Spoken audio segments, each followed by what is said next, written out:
All right, welcome back. Our apologies. Little technical difficulty there, but we're back. And there's a quick throw out of bounds, 2:55. All you missed was the kickoff there. And so, again, I'm sorry about that. We're trying to work the graphics, and I hit the wrong button. It is the unfortunate thing sometimes in this, as Coco leads this thing 41-3 over Booker. I'm sure everybody's realizing we've frozen. Yeah, and that other semifinal game, Pensacola Catholic and Bradford's heading to overtime. I think that touchdown by Bradford was under a minute to play. Oh, yeah? So Bradford, there's an exciting game. Good run up the middle there by Booker. Clock runs, 2 minutes to go in the third. All right, yep, my apologies. I blew it. 2:04 to go here in the third. And can't believe I did that. But you know what? Things happen, right? Yep, everyone's coming back on. There we go. Sorry about that, guys. I think it's third down and short here for Booker at their own 39.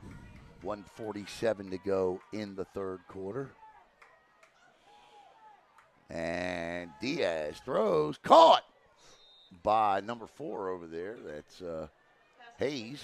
Courageous Hayes with the first down there. And that's a good one. They fake out of the jet sweep and go to a pass that time, and it works on a quick out route for a first down. Again, you can run the same formation you normally run. It's just diversifying the plays you run out of it, and it's actually worked decently well here for Booker. Problem is, it's just in this situation, it's just too little, too late. Well, and the other issue is that Coco's defense is too fast for a lot of what they want to run. Like, oh, nice fake, and that's intercepted by Guilford. And yeah, well, that's frustration. He's still on his feet. Yeah. Nice job by Guilford. Great concentration. And for the second consecutive, is that Guilford? Trying to see the number when he turns around. Looks like 18. No, that's not Guilford. My apologies. There's no 18 on the roster. I'm still trying to figure it out. I think it's Jay Sean Smith, number 10. Okay. I think. And the Tigers will take over, and that, for all intent and purposes, if it wasn't game before with 29 seconds to go in the third, it most certainly is now. That's the thing. It was off the receiver's hands. He just didn't look for the ball. Nope, sure didn't. And Smith comes up and down with it, and I believe that's the third turnover of the game, so ties up the differential, and that's the first interception by Booker. Yep. And it's funny because Booker leads the turnover battle for the second consecutive week. Well, now it's tied 3-3. Well, if you count the muffed kick, it's 4-3 right. Coco. And we're going to get a whistle and the end of the third quarter, and we'll be back with the start of the fourth as we get readjusted here on the Brevard Sports Network.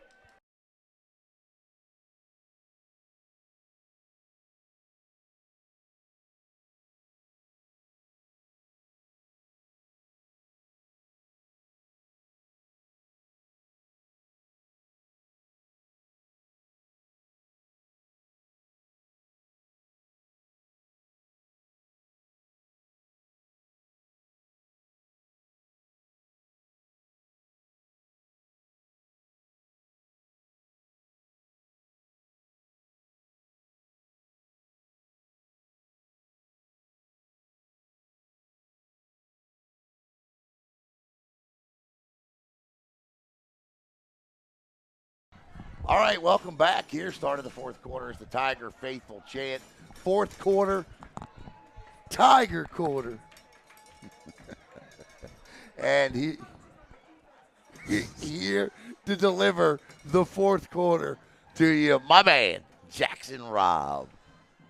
The final 12 go up on the clock here from Richard Dick Blake Stadium in the state semifinals. Coco leads Booker 41-3. First down and 10. Coco at their own 45-yard line. Now, a quick update. Pensacola Catholic is at the Bradford 26 with 28 seconds to go. There goes C.J. Bragg. Bragg still on his feet. Down the sideline goes Bragg inside the 20. And a big play there by Coco. First down inside the Gamers R Us red zone. C.J. Bragg picks it all up, and it's first down Coco. What a play there by Coco, and a big one there for C.J. Bragg, who's had a few drops recently, but he picks up a big one there for the Tigers. And now it's first down inside the Gamers R Us red zone to the Booker 17-yard line. It's the Tigers, as we said, not taking the foot off the gas.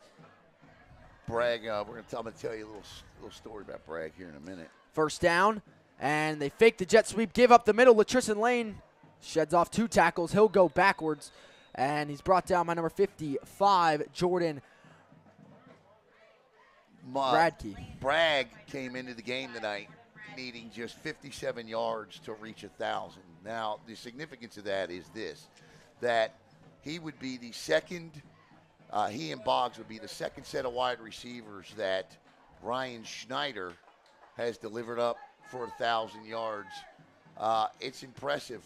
If you look under Ryan Schneider, Willie Gaines, Isaiah Jones, and Jamarie Robinson, pretty good players. First down and 10, Cocoa. It's going to be a handoff up the middle. I believe that's Latrison Lane again. He's going to get pushed back by Booker after a solid gain. We'll see where forward progression gets him up to as Cocoa edges closer to the 10-yard line. It's going to be about a second down and 6, or now third down rather, for Cocoa at the Booker 12, trying to get around to the about 6-7-yard line. So it's going to be 3rd and 5, 3rd and 6 for the Tigers. I don't know anything about Pensacola Catholic or Bradford. Well, they were ranked 1 spot apart according to Max Preps, both 39th and 40th respectively in the state of Florida, according to Max Preps. And that's a keeper for Bragg, who's at quarterback. Yeah. And Bragg's going to get slung down after no gain or a gain of 1. So 4th down to come here for Cocoa as they are stopped by Booker there on the keeper by C.J. Bragg. With 9:49 to go, a great idea by Ryan Schneider to take out and we Brady Hart. We get an update. Pensacola Catholic has 3rd down and 10 on the Bradford 26-yard line with 17 seconds to go in the game while it's tied. I have no idea the kicking situation there, but they may be inching close to a game-winning field goal there for Pensacola Catholic, which would send them to the state championship. Can you imagine being that young kicker? 9, and well, I guess you probably could. I mean, what are you, 16, 15? Yeah. Yeah, not me. All I'm saying is if you make one like that, colleges should be calling you immediately, because I know plenty of kickers in college that can't handle that pressure. All right, here we go. We're going to get a timeout by Ryan Schneider. Not sure why, but the clock will stop with 9:02. 9 minutes to go in this game. 4th down coming up for Cocoa at the Booker 11. Off the timeout by Coach Ryan Schneider. Caleb Brown right down there with him. So, again, Brady Hart not in the game right now. He doesn't have his helmet on, walking around on the sideline. So, his night is most likely over. Yeah. And listen, if Brady Hart's got to come back in this thing, something has drastically gone wrong for the Cocoa Tigers. It's going to be a field goal try coming on here for Gunnar Trout.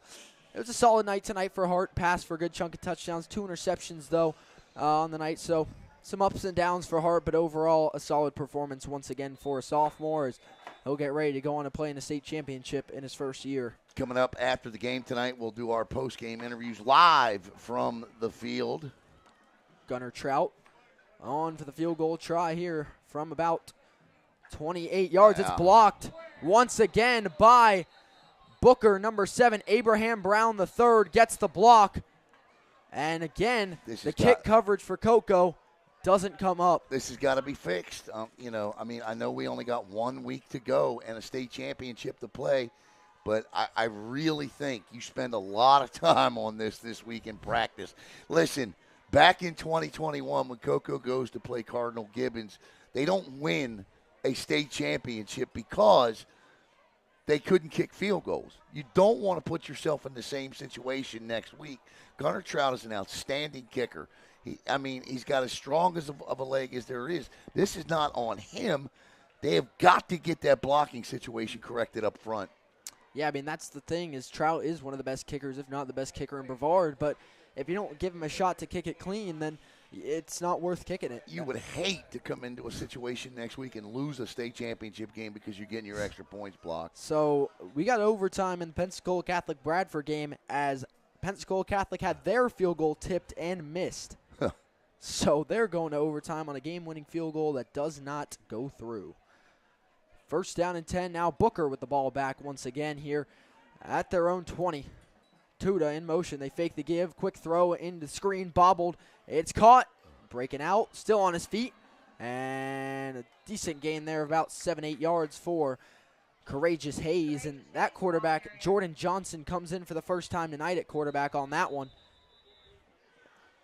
7:30 or Officials 7:09. time here was 7. I'm not sure why the clock is stopped here. Let's see what Caleb's got going on here. I saw an officials timeout. The clock's still rolling. Yep, we're going to get 7 prepared to play. for the post-game show coming up.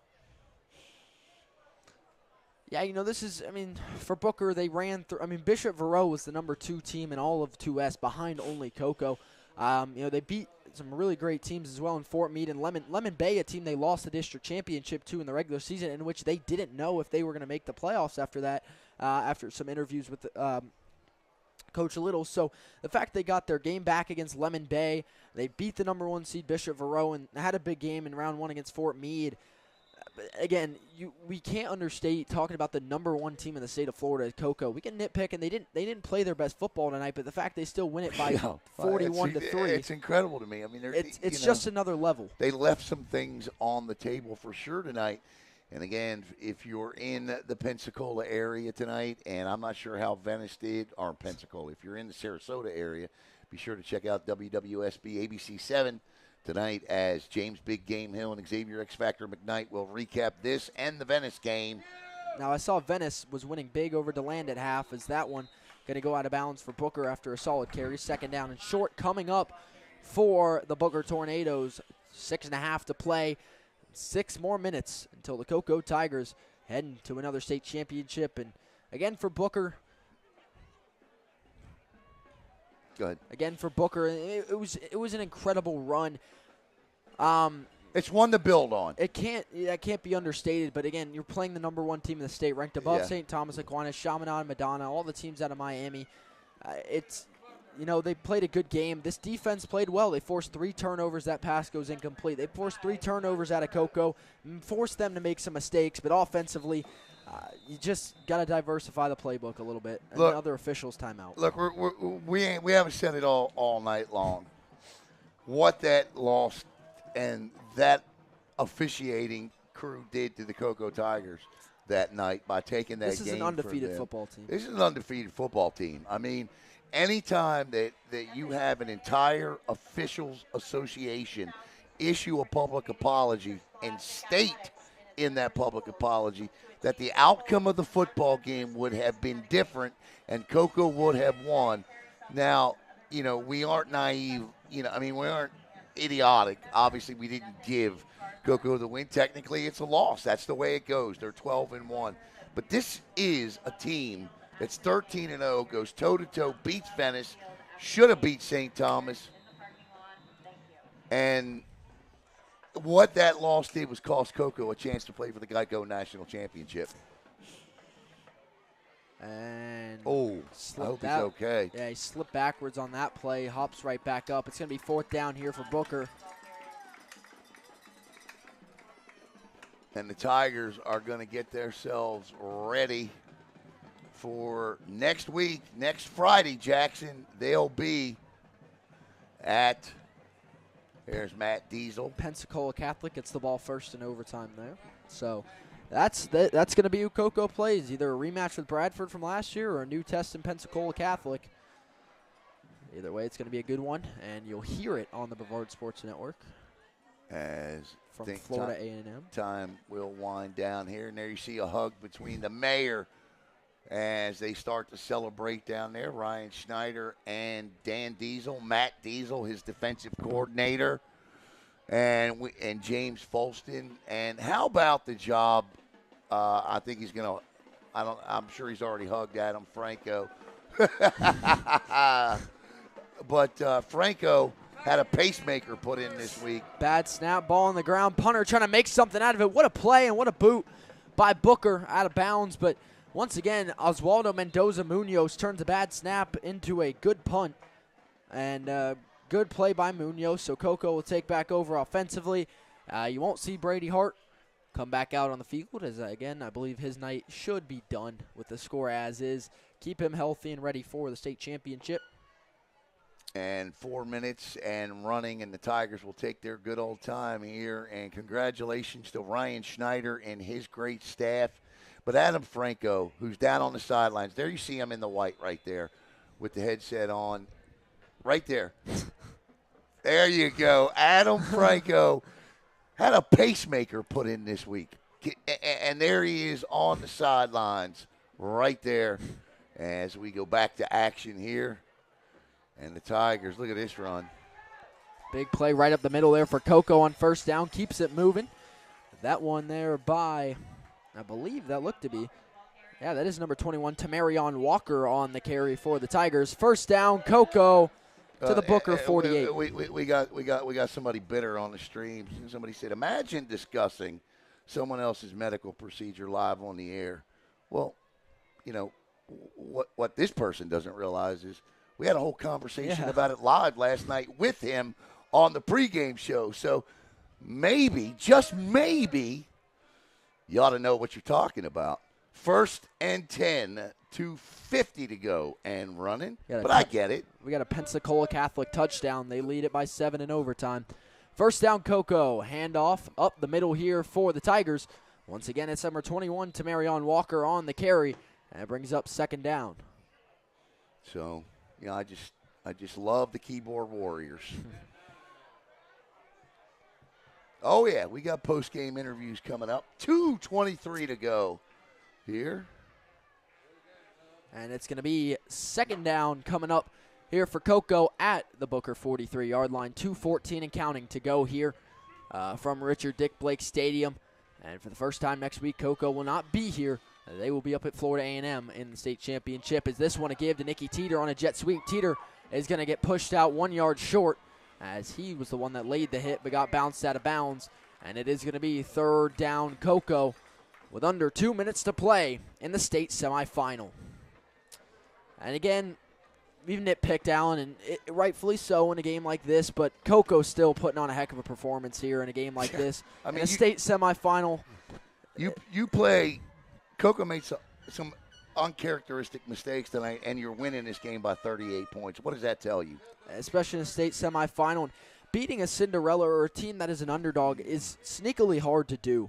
I mean, I'm coming from a guy, I watch college basketball, UNC basketball fan, so I've seen it all. And those teams that make those runs, those 15 seeds, and, well, high school football doesn't go to 15, but if you times it all by 2, this team's in the realm of a 12 to 14 seed if you're in a bigger bracket. And the fact that they make it all the way to the Final Four, now you're up against the number 1 overall seed, but it's harder to bring down these teams than it looks just because of the way they ride high in these games, playing with nothing to lose. So Coco did have a great game to play like this. And, you know, Booker had a great run to make it this far, and they're going to be a name to look out for. You know how much it means for that community.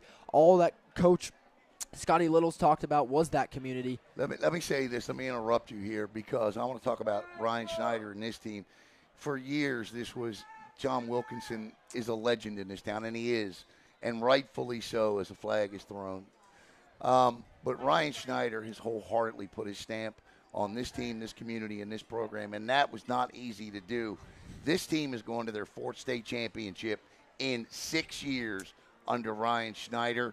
And I tell you what, and there you see the dancing is going to start as time winds down, Jackson. The knees come out, and tonight at Richard Dick Blake Stadium, for Booker, the slipper doesn't fit. And for the Coco Tigers, they're heading back to the state championship, and they'll be in Tallahassee next week as the Coco Tigers defeat the Booker Tornadoes 41-3.